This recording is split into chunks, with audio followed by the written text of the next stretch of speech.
Bukod sa pinagkaguluhan ng libreng concert sa Taytay Rizal, literal namang nagkagulo ang mga kabataan sa kalagitnaan ng kantahan dahil umano sa siksikan. Isang lalaking napuruhan sa tadyakan, habulan at pamamato. Yan ang report ni EJ Gomez.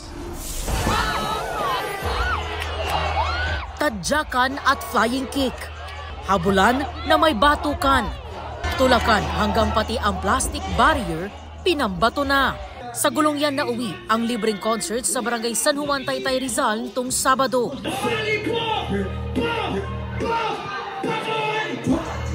Kaya ang pagsasaya ng nasa 3,000 dumalo na palitan ng takot.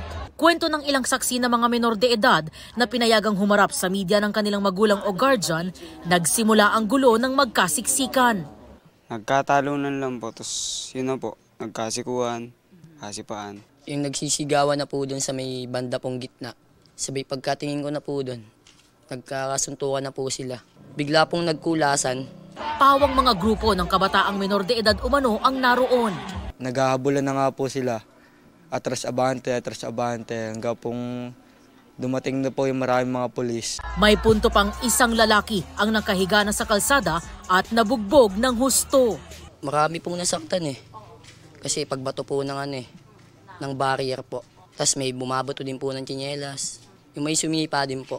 Tapos may sinuntok din po Ayon sa Taytay Police, base sa salaysay ng biktima, isang grupo ang humarang sa kanila at nambato ng plastic barrier. Rumesmak naman daw ang grupo at doon nagsimula ang riot. Nasa kote ang ilang sangkot sa gulo. Pinaghahanap ang iba pa. EJ Gomez, nagbabalita para sa GMA Integrated News.